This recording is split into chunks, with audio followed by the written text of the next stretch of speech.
कपित्यजम्बूफलचारुभक्षणम् उमासुतं शोकविनाशकारकं नमामि विघ्नेश्वर पादपङ्कजम्। त्वमेव माता च पिता त्वमेव बन्धुश्च सखा त्वमेव विद्या द्रविणं त्वमेव सर्वं मम देव। श्रीहरिं परमानन्दमुपदेष्टारमीश्वरं व्यापकं सर्वलोकानां कारणं तं नमाम्यहम्। शान्ताकारं भुजगशयनं पद्मनाभं सुरेशं विश्वाधारं गगनसदृशं मेघवर्णं शुभांगं लक्ष्मीकान्तं कमलनयनं योगविद्यानगम्यं वन्दे विष्णुं भवभयहरं सर्वलोकैकनाथम्।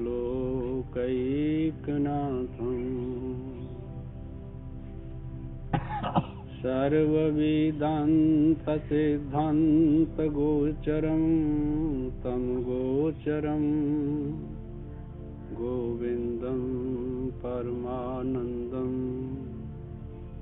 सद्गुरुं प्रणतोऽस्म्यहम्। चैतन्यं सर्वगमं सर्वभूतगुहाशयं यत् सर्वविषयातीतं तस्मै सर्वविदे नमः।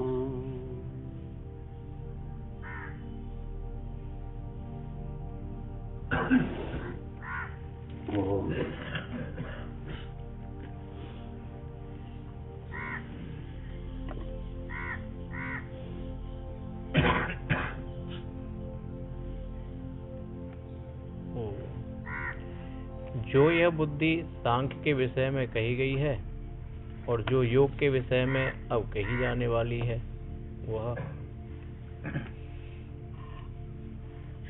सांख्य माने ज्ञान, योग कर्मयोग, ये दो निष्ठाएं बताई गई हैं।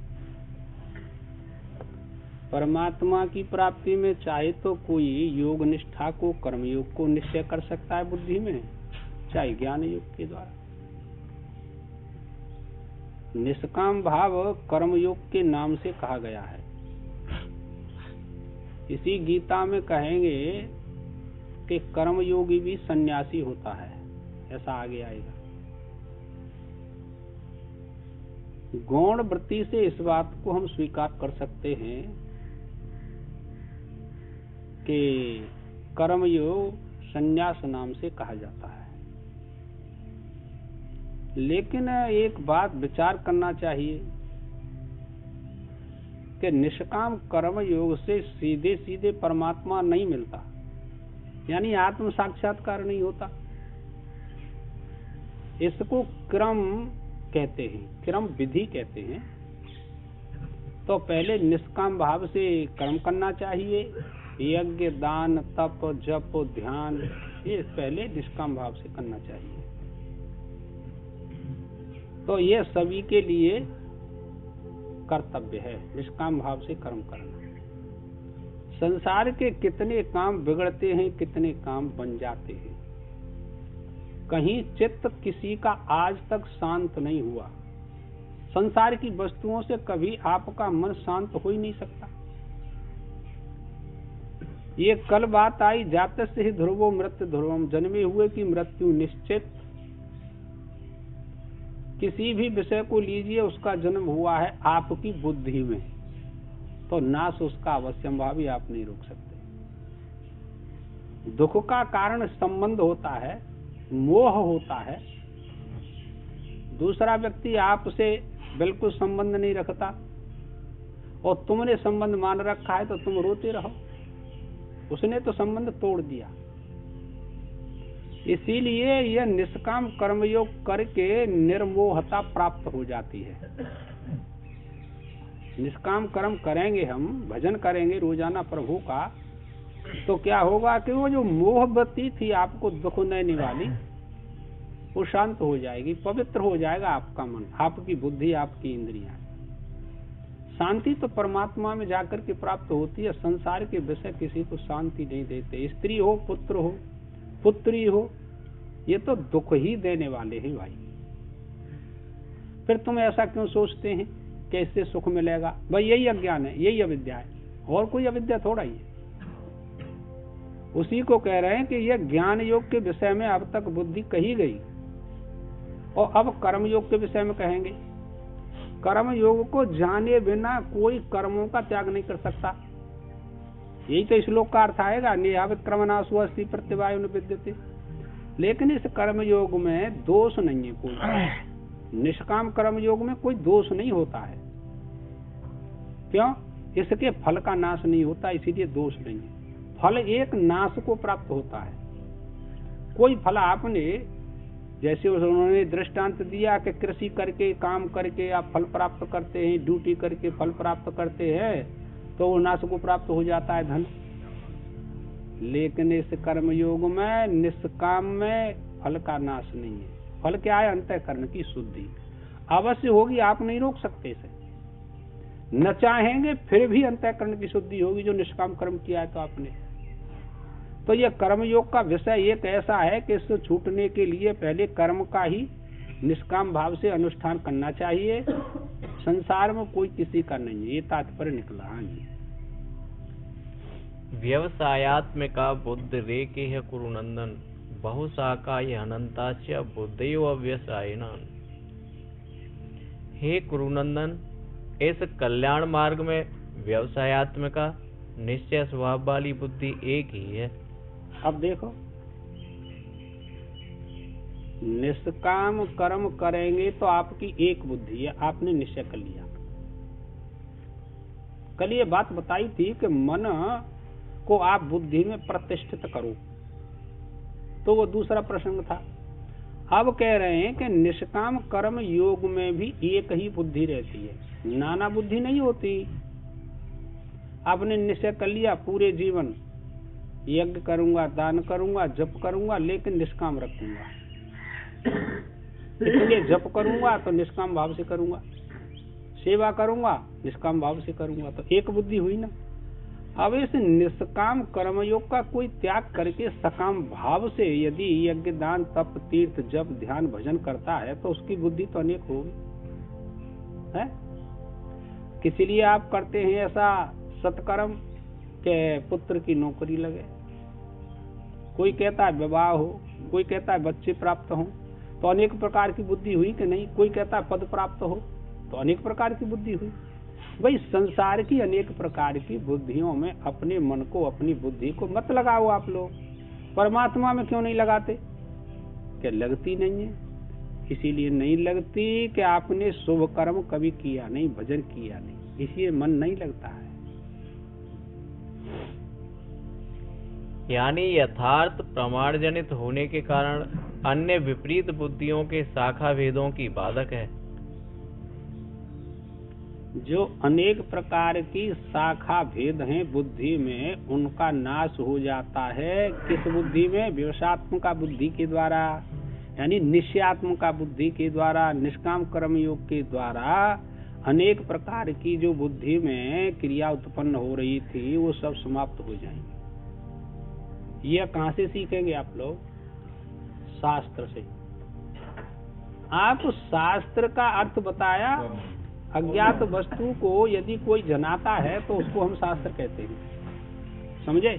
एक अर्थ तो शास्त्र का यह हुआ। दूसरा अर्थ है कि शास्त्र ही हमको बताता है कि यह प्रवृत्ति करो और यह निवृत्ति करो। कहाँ से सीखा? शास्त्र से। शास्त्र सुनना चाहिए, पढ़ना चाहिए। शास्त्र ही प्रवृत्ति और निवृत्ति का ज्ञान कराता है, तुम स्वयं नहीं कर सकते।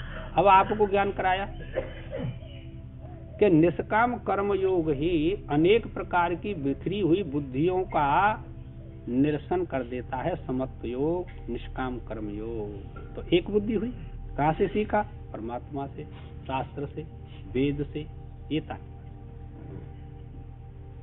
जो इतर दूसरी बुद्धियां हैं जिनके शाखा भेद के विस्तार से संसार अनंत, अपार और अनुपरत होता है, अर्थात निरंतर अत्यंत विस्तृत होता है, फैलता जाता है। वेद शास्त्र नहीं पढ़ेंगे, निष्काम कर्म योग नहीं करेंगे तो संसार बढ़ता हुआ चला जाएगा। इसका मतलब नीच ऊंच योनियों में जन्म होता चला जाएगा।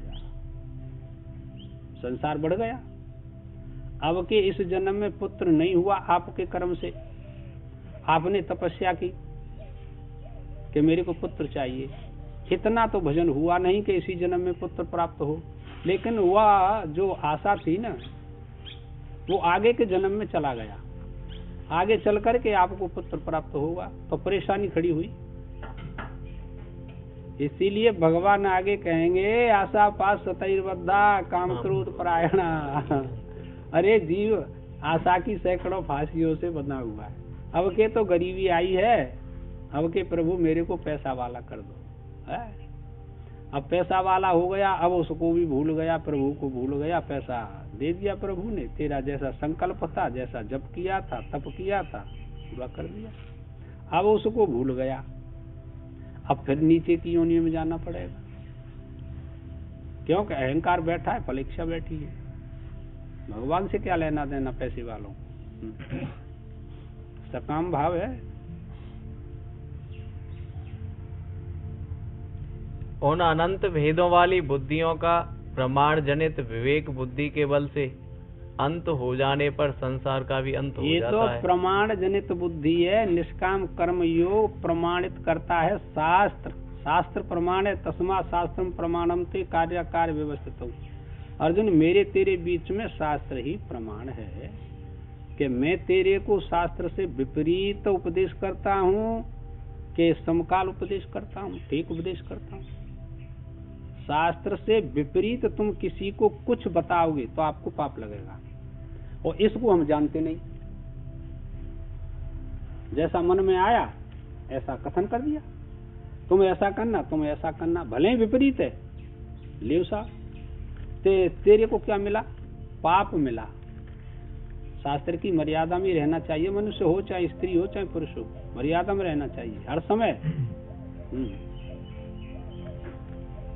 परंतु जो अव्यवसायी हैं, जो प्रमाण जनित विवेक बुद्धि से रहित हैं, उनकी वे बुद्धियां बहुत शाखा अर्थात बहुत भेदों वाली। अविवेकी पुरुषों की अनेक प्रकार की बुद्धि होती है, क्योंकि वो संसार को चाहते हैं। केवल इतना जान लेना चाहिए।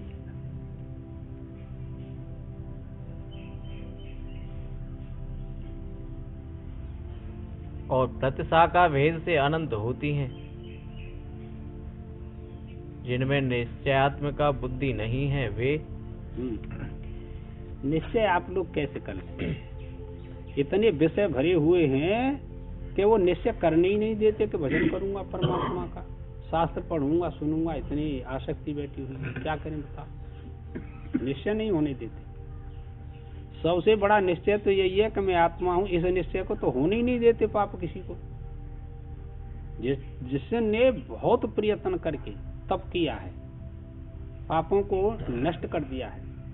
आगे कहेंगे इस बात को भगवान, येषां त्वन्तगतम पापम जनानाम पुण्य कर्मणा। अरे अर्जुन, जिन्होंने पुण्य कर्म करके पापों को लगभग नष्ट कर दिया है, वो सब प्रकार से मेरा भजन करते हैं। मन से, वाणी से, शरीर से, सब प्रकार से फिर मेरा भजन करते हैं। ये तात्पर्य। वो निश्चय करेंगे, सब थोड़ा निश्चय कर लेंगे। यामिमां पुष्पितां वाचं प्रवदन्त्य विपश्चितः वेदवादर्ताः पार्थ नान्यदस्तीत्वादिनः। इस आगे कही जाने वाली पुष्पित वृक्षों जैसी शोभित, सुनने में ही रमणीय जिस वाणी को कहा करते हैं, सुनने में तो बड़ी मीठी लगती है। कौन सी वाणी? जो सकाम भाव वाली है। आप इतना भजन करें, इतना तप करें, तो आपको बहुत सुयोग पुत्र मिलेंगे, पुत्री मिलेंगी, और आपको बहुत धन मिलेगा। तो कैसा मन लगता है? पुष्पित जैसे वृक्ष पर फूल आते हैं ना, वृक्ष कितना सुंदर लगता है फूलों से। जब लद जाता है ना वृक्ष तो बड़ा सुंदर लगता है। फिर फल आते हैं तो कितना सुंदर लगता है। उसी को कह रहे हैं कि ये वेद शास्त्र जब सकाम भाव का निरूपण करते हैं ना, तो स्वर्ग मिलेगा, गंधर्व लोक मिलेगा, अप्सरा मिलेंगी, बहुत सा धन मिलेगा। मन कहता है इन्हीं को ले लो। शोभायुक्त वाणी है ये वेदों की, सब निरूपण है वेद शास्त्र में। कौन कहा करते हैं? अज्ञानी अर्थात अल्प बुद्धि वाले। ये छोटी बुद्धि है, अल्प बुद्धि है, विषयी पुरुष हैं, अविद्या ने ग्रस रखा है जिसकी बुद्धि को, मन को, इंद्रियों को। वो ऐसा कहते हैं, देखो जी हमको तो कोई जरूरत नहीं है परमात्मा की, हमारा तो कोई अस्तित्व ही नहीं रहेगा। जब हम जीव नहीं होंगे तो हमको संसार नहीं मिलेगा, तो हम क्या करेंगे ऐसे सुख को, है? अब भी कहते हैं लोग। अज्ञानी अर्थात अल्प बुद्धि वाले, अविवेकी, जो कि बहुत अर्थवाद और फल साधनों को प्रकाश करने वाले वेद वाक्यों में रत हैं। ये छोटी बुद्धि वाले पुरुष हैं। एक रोटी आपने किसी को दी, कुछ दिया, फिर उसका बखान करते डूबते हैं आप लोग। इससे ज्यादा अज्ञान, इससे ज्यादा छोटी बुद्धि क्या होगी बताइए? सो सब में बैठी हुई है। जब तक ऐसी प्रवृत्ति रहती है तब तक कोई भजन नहीं कर सकता। मैंने इतनी सेवा करी और ये काम कर दिया, ले कितना अज्ञान है। अपना धर्म नहीं समझा कि हमारा धर्म था अतिथि की सेवा करना, है? ये तो समझा नहीं। अहंकार आकर के खड़ा हो गया कि मैंने इतनी सेवा करी। ऐसा ही संसार है, समझना तो बहुत कठिन है।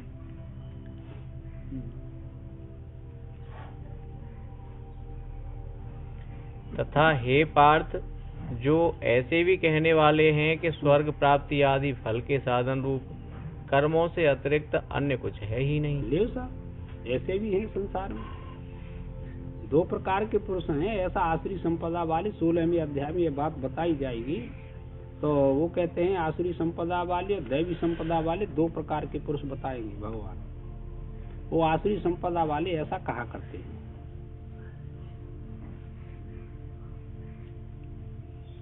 तथा वे कामात्मानः स्वर्गपरा जन्म कर्म फल प्रदाम क्रिया विशेष बहुलाम भोगे स्वर्ग गतिम प्रति। कामात्मा, जिन्होंने भोग कामना को ही अपना स्वभाव बना लिया है। अब तू देख अपने विचार करके कि भोग और कामना ही जिनका जीवन है। इसका क्या अर्थ निकला?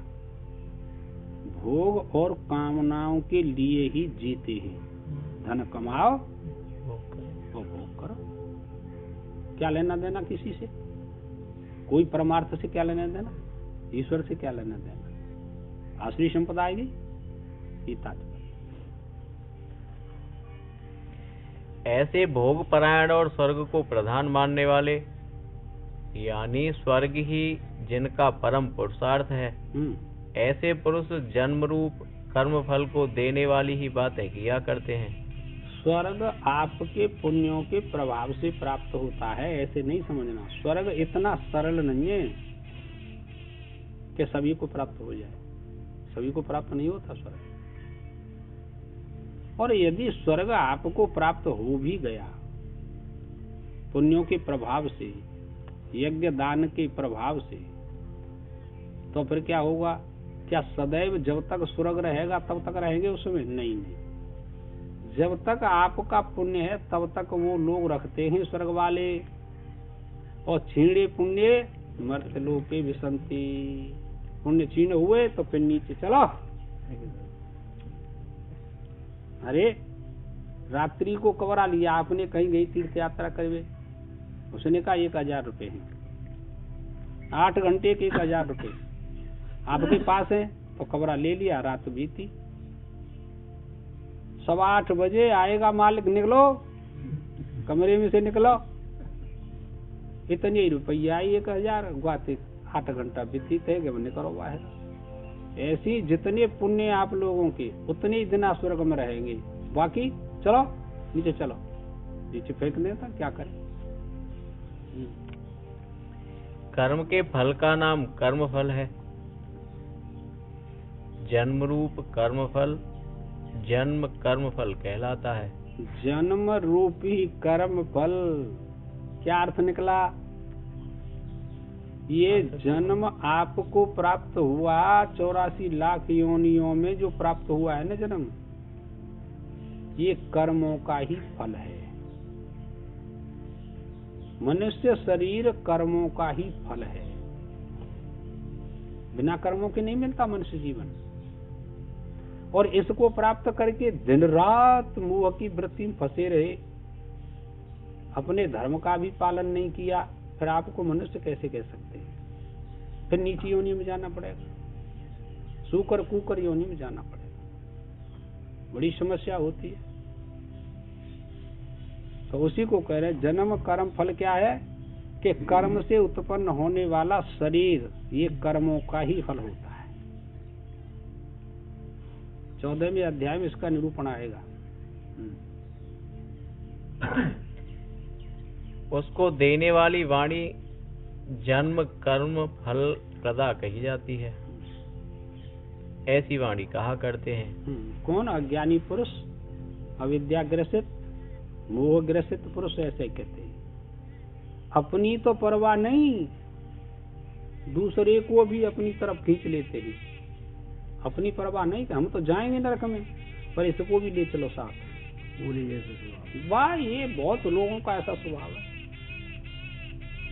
अपनी चिंता नहीं करता, घर वालों की चिंता में लगा हुआ है दिन रात, अपनी कोई परवाह नहीं। मेरे को कुछ होता रहे, कोई चिंता नहीं, महाराज ये हालत है। इस प्रकार भोग और ऐश्वर्य की प्राप्ति के लिए जो क्रियाओं के भेद हैं, वे जिस वाणी में बहुत हों, अर्थात स्वर्ग, पशु, पुत्र आदि अनेक पदार्थ जिस वाणी द्वारा अधिकता से बतलाए जाते हों, ऐसी बहुत से क्रिया भेदों को बतलाने वाली वाणी को बोलने वाले गीता शास्त्र सामान्य शास्त्र है।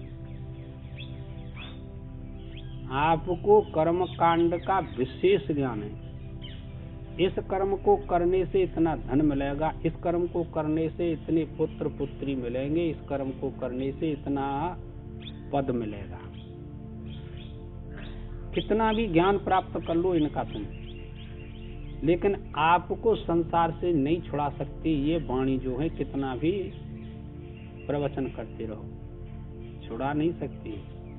सभी कहते हैं बहुत लक्ष्यदार प्रवचन किया, बहुत अच्छा सत्संग किया, पर किसका? के कर्मकांड का।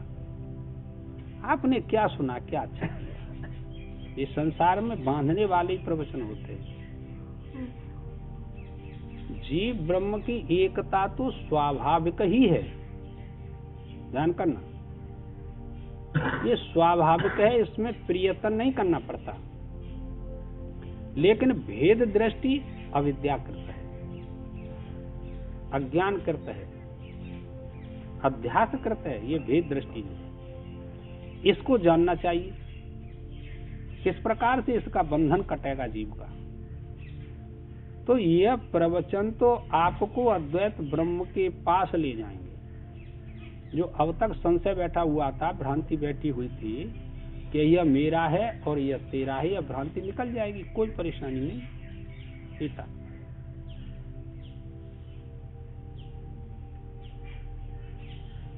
वे मूढ़ बारंबार संसार चक्र में भ्रमण करते हैं, यह अभिप्राय है।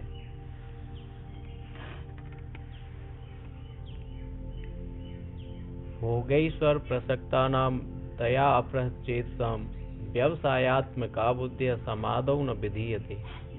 जो भोग और ऐश्वर्य में आसक्त हैं, अच्छी तरह से समझ लो, गृहस्थ जीवन में नाना प्रकार के भोग प्राप्त होते कि नहीं होते, और उन भोगों को जो उच्च कोटि से भोगता है उसको ऐश्वर्य भी प्राप्त होता है। गृहस्थ जीवन में ही पद प्रतिष्ठा प्राप्त होती है तो उसको ऐश्वर्य होता है कि नहीं। नीचे से लेकर के ऊपर तक स्वर्गलोक तक पद प्रतिष्ठा बैठी हुई है कि नहीं बताओ, और भोग बैठे हुए हैं कि नहीं। यदि भोगों की कामना होती, देखिए आप विचार कीजिए, भोगों की कामना होती याज्ञवल्क्य मैत्री को, तो मैत्री स्त्री थी, भोगों का त्याग क्यों किया? याज्ञवल्क्य ने भोगों का त्याग क्यों किया? समझ में नहीं आती बात तुम लोगों की। मीरा राजा की लड़की थी, त्याग क्यों किया भोगों का? परीक्षित चला गया शुक्रताल पर आत्मज्ञान प्राप्त करने के लिए, भोगों का त्याग क्यों किया? यदि भोग में ही यह ज्ञान होता तो त्याग क्यों करते? उसी को कह रहे हैं भोगेश्वर प्रसक्ता नाम, उपसर्ग लगाया आसक्ति के साथ में, विशेष आसक्ति होती है। भोग और ऐश्वर्य में जिसकी आसक्ति, मेरी नीच न है जैसा, क्यों? अरे मैं गृहस्थी हूँ महाराज, तुम तो साधु है, तुम्हें तो कोई चिंता ही ना है, और हम ऐसा करेंगे तो हमारी तो नाक कटी जाएगी। पावन प्रसंग पड़ा था, उसमें क्या थी कि पंडित जी रोज भिक्षा मांग के लामत और खा लेते। घरवारी ने और बालकन कही कि न्याते अलग ही कह जो महाराज जिनते अब छोड़ जाए जा गाँव में, हमारी तो नाक कटी गई, बालकन के ब्याह न होंगे जी भी मांग के खामत हुआ। पंडित जी भी विचारशील है, विचार करियो कि भगवान ने फंदा काटे, जट छोड़ के चले गए, संन्यास ले। तो गुण ही तो नाक कट रही, अज्ञानी पुरुष है, बुका जाने के न बातन ने कि ब्राह्मण के 6 कर्म है, दान लेना, दान देना, विद्या पढ़ाना, विद्या पढ़ना, यज्ञ करना, यज्ञ कराना, भिक्षा मांग करके खाना, कोई पाप नहीं लगता ब्राह्मण को। तो ये भोग और ऐश्वर्य उसी को चाहिए जो अविद्या से ग्रस्त है, ये तात्पर्य निकला। ऐसे पुरुषों के चित्त का अपहरण हो जाता है।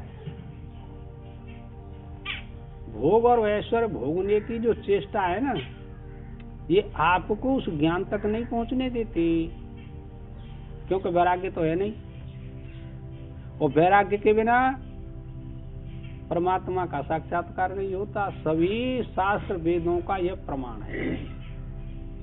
जैसे पक्षी के 2 पंख होते हैं आकाश में उड़ने के लिए, ऐसे विवेक और वैराग्य चाहिए। तो आपको विवेक है तो अंधा विवेक है, वैराग्य के बिना, याद कर लो पिता।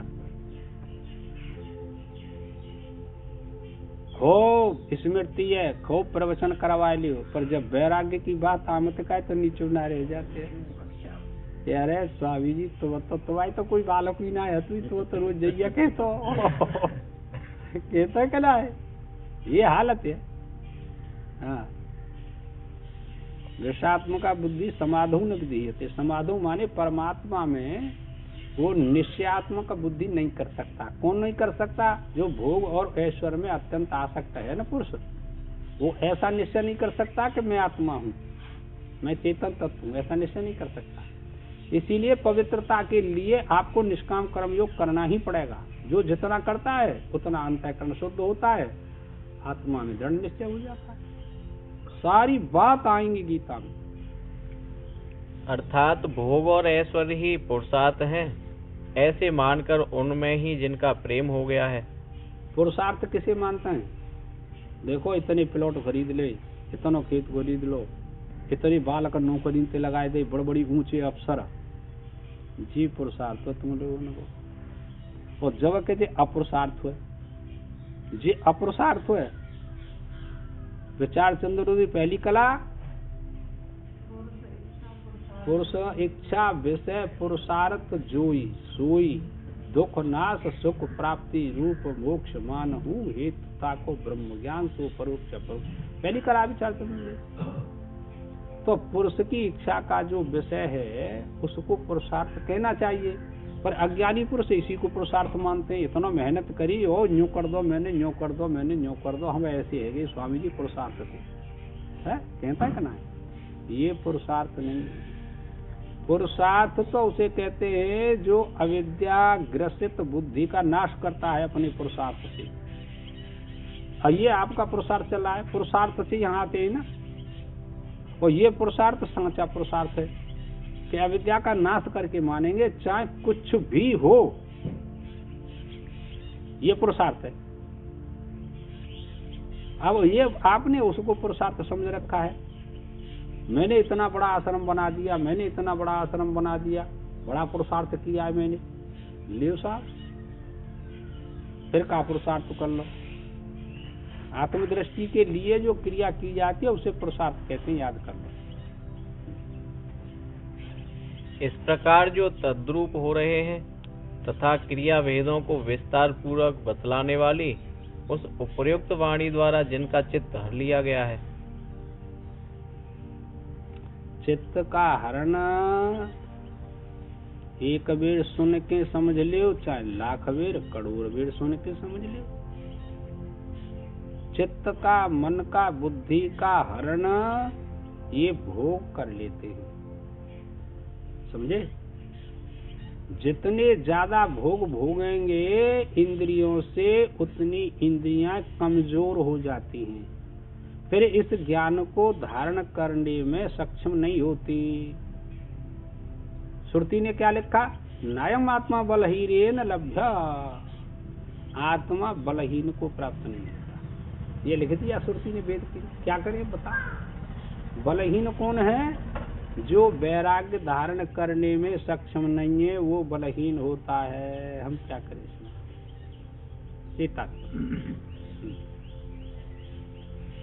अर्थात जिनकी विवेक बुद्धि आच्छादित हो रही है, अब अपनी विवेक बुद्धि को ऊपर उठाएंगे, पवित्र करेंगे तो निष्काम कर्म योग। सकाम भाव ने आपकी बुद्धि को ढक रखा है, आवरण से ढक रखी है आपकी बुद्धि, ये तात्पर्य निकला। ये तात्पर्य, ये भोग आपकी बुद्धि को ढक रखते, आपके विवेक को ढक रखा है, वैराग्य को ढक रखा है। उनकी समाधि में सांख्य विषयक या योग विषयक निश्चयात्मक बुद्धि नहीं ठहरती। ठीक है, न तो वो सांख्य को समझें और न योग को जाने बेचारे। क्या निष्काम कर्म हो योग, क्या सांख्य योग, क्या ज्ञान योग को बेचारे जानते नहीं। क्यों? भोग और ऐश्वर्य में बुद्धि चली गई।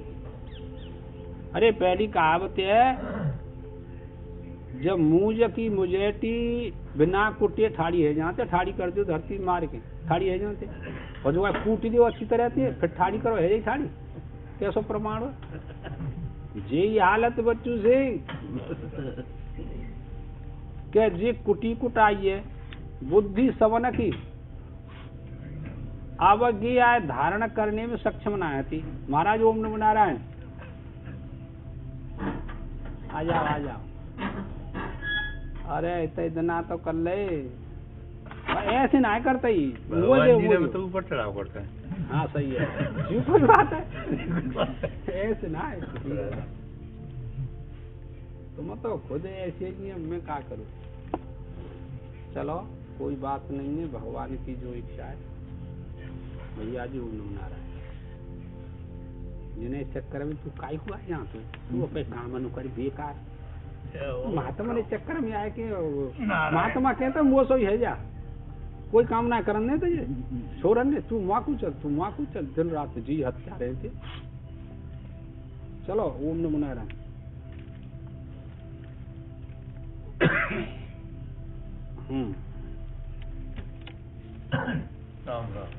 नहीं बैठ जाओ, यहीं आ जाओ, नहीं आ जाओ, नहीं बैठ जाओ। और पीछे पीछे जगह पर ये गली है।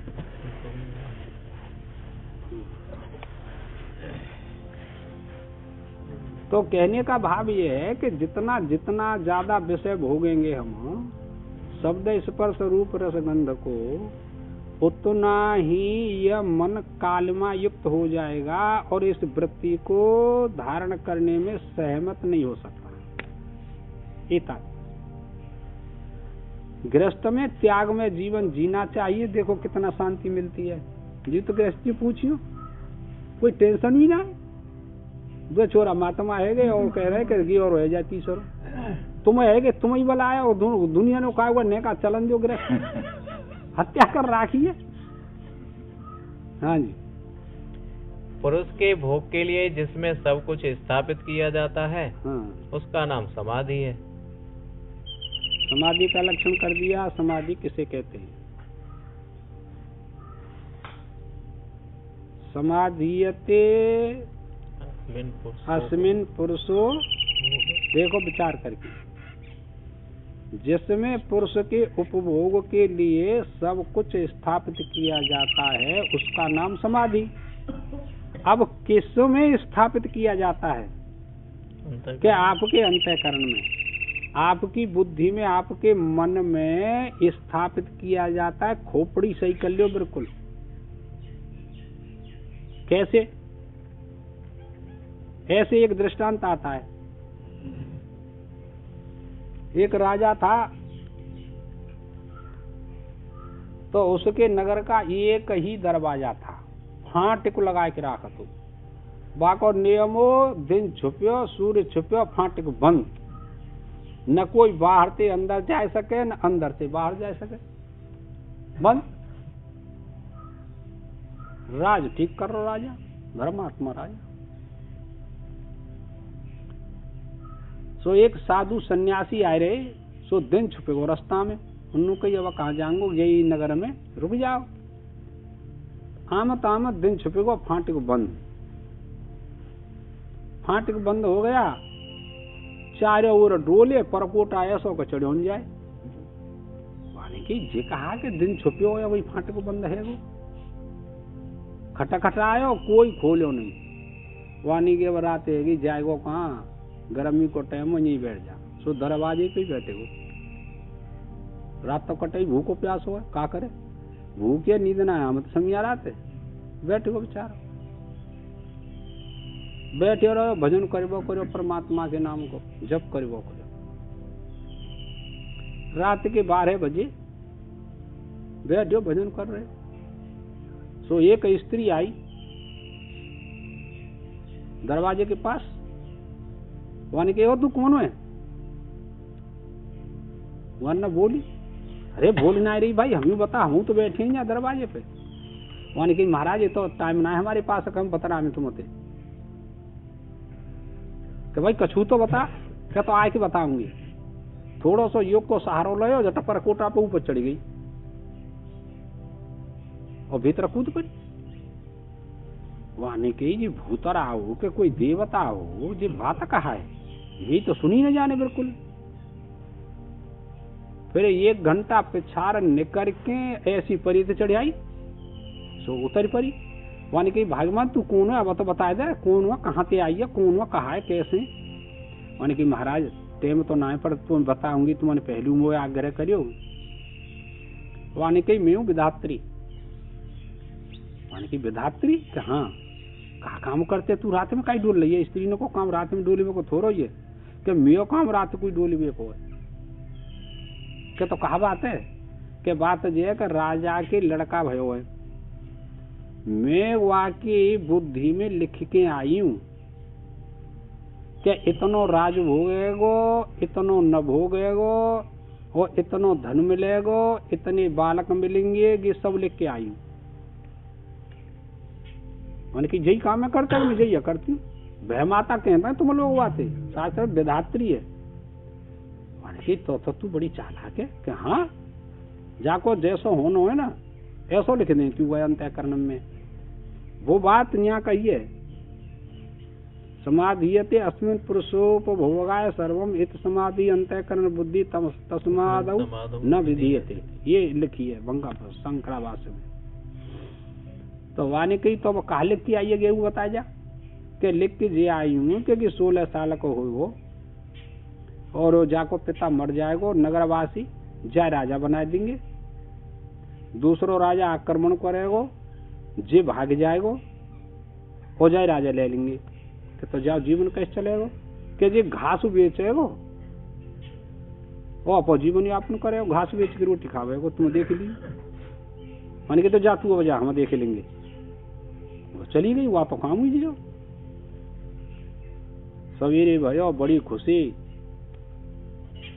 सवेरे दरवाजे पे सन्यासी महात्मा मिले, राजा निकस के आयो, बड़ो प्रणाम करियो। महाराज बड़ो खुश भयो। महाराज पहले पत भगवान के स्वरूप ने, भगवान ने दर्शन दे। राजा बड़ो खुश भयो। और अब तुम यही रहो, रात भर बैठे रहे, अब मैं तुम्हारी सेवा करूंगो। कोई बात नहीं रहे। महात्मा जी ने कही कि भाई तेरे पुत्र भयो रात क्या? हाँ महाराज पुत्र भयो। क्या तो हमें दर्शन करवा सकत है? क्या महाराज रात तो भयो ये भाई 2-4 दिन रुक जाओ, दर्शन करवाए दूंगा। कहते डाली 2-4 दिन रुक जाएंगे। 2-4 दिन रुके, फिर कई तीसरे दिन के भाई राजा दर्शन करवाए दे, हम कहीं बैठे रहेंगे, हम तो चलती गाड़ी है। दर्शन करवाए। जैसे ही दर्शन करे तो वाके चिन्ह महात्मा ने अपनी बुद्धि में स्थापित कर ले कि जाके जी चिन्ह है मुंह पे। कोई बात नहीं भाई राजा ले जा। फिर चले गए महात्मा जी। 4-6 साल पिछाड़ आए, फिर देखे तो वो चिन्ह जो कहते हो कहाँ वही बच्चा है। फिर चले गए, फिर आए, 1-2 साल पिछाड़, फिर देखे छोरा से बातचीत भई। माने कि महाराज मैं आपको कोई सेवक हूँ, वो कछु ज्ञान दृष्टि दो। हाँ देंगे ज्ञान दृष्टि, अभी थोड़ा रुक जा, अब और बड़ा है जा लाला तो जानकारी है गई। कोई बात। 16 साल को भयो जट राजा मरे हो। नगरवासी ने जट राजा बना दो। 16 साल की में का बुद्धि है, राज शासन जानता नहीं था ज्यादा।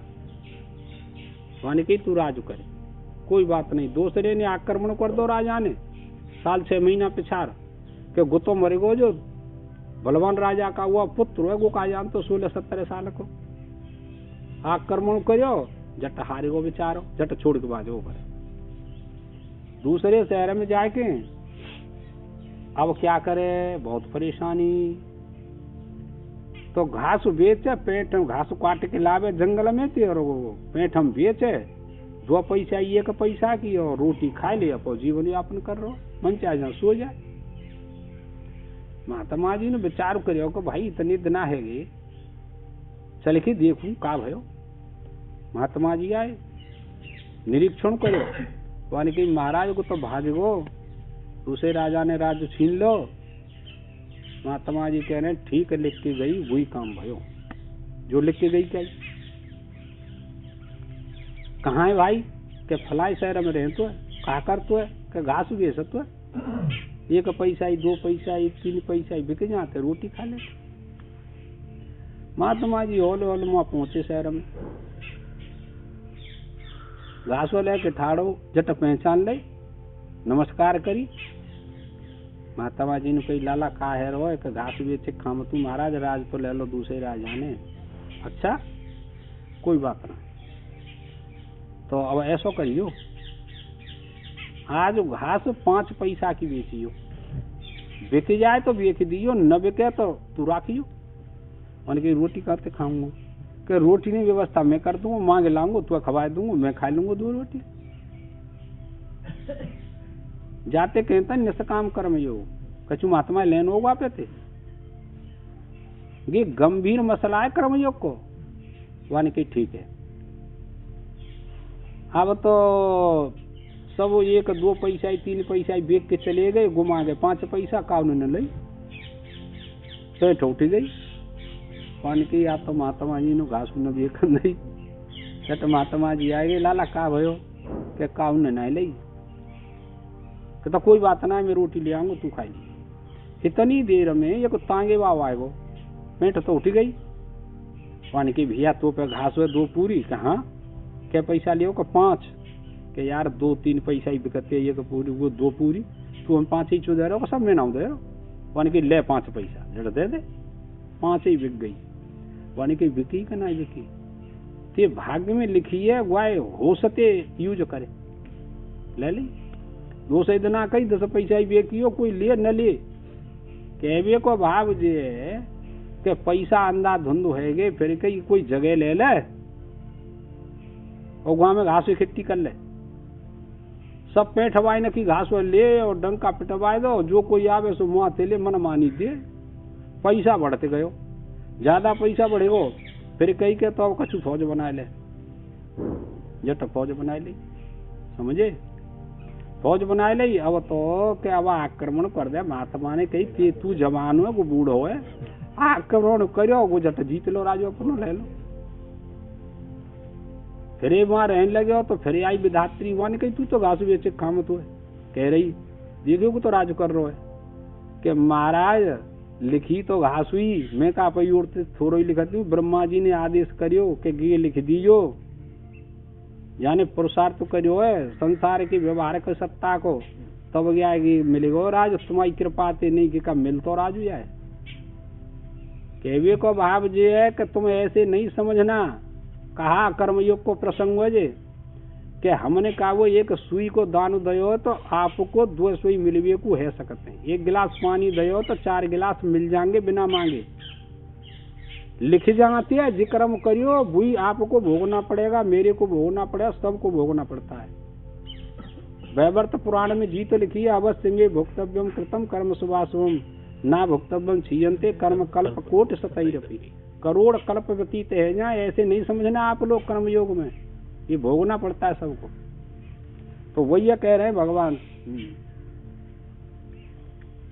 इस व्युत्पत्ति के अनुसार समाधि अंतःकरण का नाम है। अब समाधि को अर्थ कर दो, समाधि किसे कहते हैं कि अंतःकरण को समाधि कहते हैं, तो उसमें जीव के भोग के लिए कितना रोग मिलेगा, कितना पैसा मिलेगा, कितनी स्त्री पुत्र मिलेंगे, अब तुम कैसे भोगोगे तुम्हारी बात है?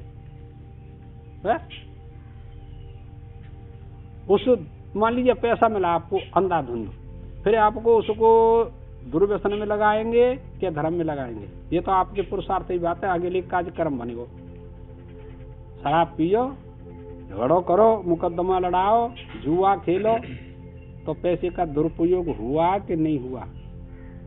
कुआ धर्मशाला, उपनिषदन में आई है संभूति असंभूति उपासना, तो कुआ धर्मशाला रोगी भूखे प्यासे उनके काज खूब लगाओ, का नुकसान है रो, तो सदुपयोग हो गया पैसे का।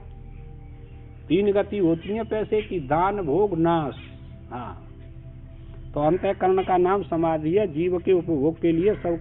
तुम चाहतो का रोग आवे, कोई चाहतो जीव, कोई ना चाहतो का रोग आवे दुख मिले, पर आम तो लिख दो का तो भोगना पड़ेगा, करो का हमने पहले जन्म में, बार रोक कैसे लेंगे तुम? तुम्हारे हाथ में हो तो सब रोक लें भाल। वही कह रहे हैं हर एक जीव के पास है जी।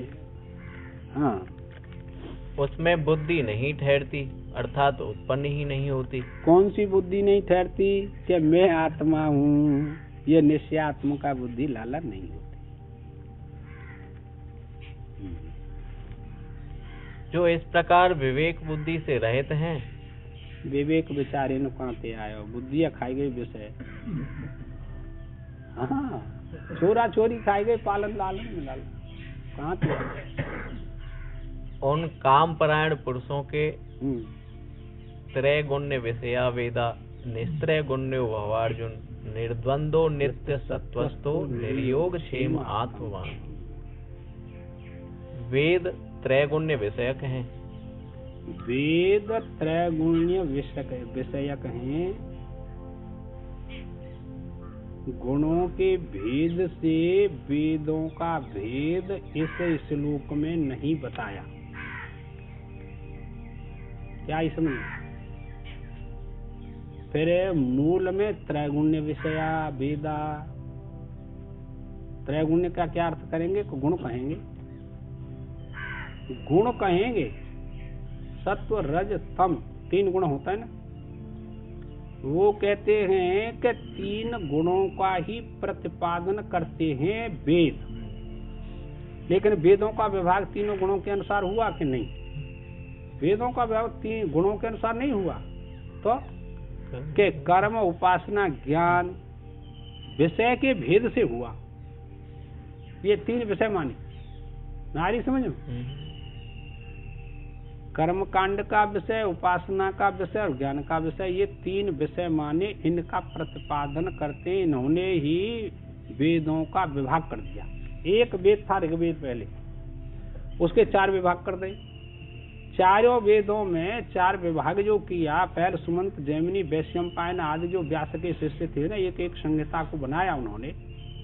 तो वो कहते हैं कि ये त्रैगुण्य विषया हैं, तीनों गुणों का ही प्रतिपादन करने वाले हैं, और विषय के भेद से विभाग किया वेदों का, गुणों के भेद से विभाग नहीं किया। ये सत्वगुणी, रजोगुणी, तमोगुणी, इसके द्वारा विभाग नहीं किया। ये समझने की बात।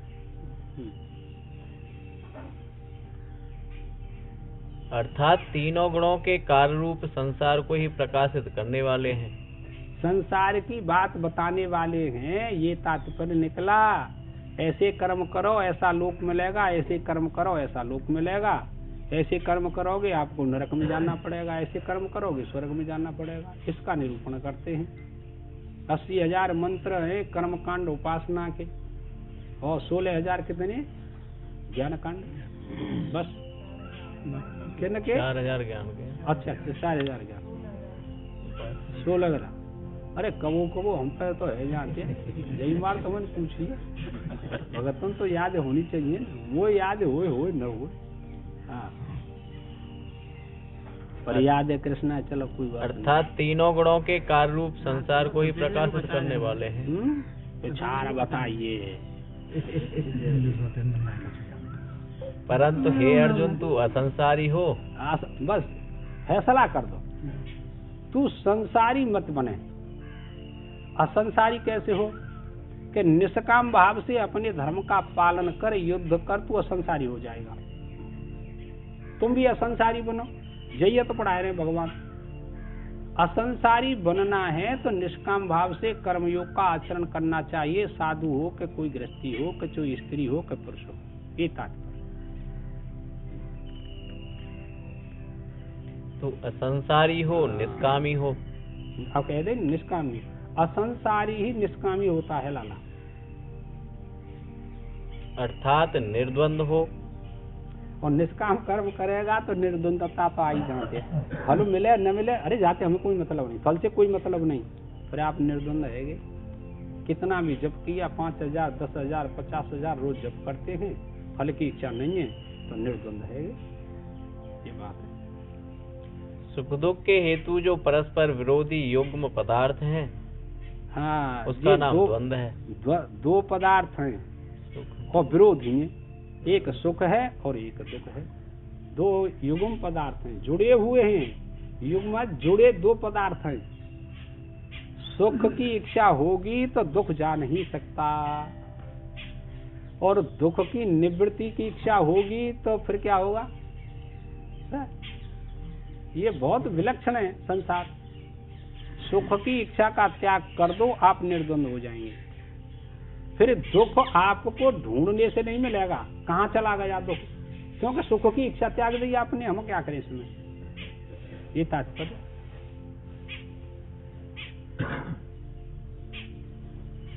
उनसे रहित हो और नित्य स्वस्थ हो। रहित है जाएगा तभी स्वस्थ, यानी सत्वगुण में स्थिति होगी। सत्वगुण की वृद्धि करनी चाहिए सबको। रज तम का त्याग कर दिया तो संसार का त्याग कर दिया। नहीं तो रोए वो करो तुम जो दिन रात, तुम्हारा कुछ काम है जाएगा रोए के, कोई काम रोए ते नहीं बनती, समझदारी से बनते। कोई बिगड़ी वो घर गृहस्थ में काम तो तुम रोए वो करो, क्यों बिगड़ो? अरे तू समझदारी से काम करे, तेने बिगाड़े हो तो फिर बुद्धि प्रभुति का भजन करे, मर जाएगी, बन जाए काम। भजन नहीं करते। नित्य सत्वस्थ हो, अर्थात सदा सत्वगुण के आश्रित हो। सत्वगुण के आश्रित सत्येंद्र कोई है जाओ, निष्काम कर्म योग सत्वगुण के आश्रित रहता है पुरुष जो है। और ज्ञान तो विशुद्ध सत्वगुण का कार्य है लाला। उसमें तो मलिन सत्वगुण का भी नाश हो जाता है विशुद्ध सत्वगुण से, तब उस आत्मा का दर्शन होता है। चाहे सगुण में दर्शन करो चाहे निर्गुण से दर्शन करो।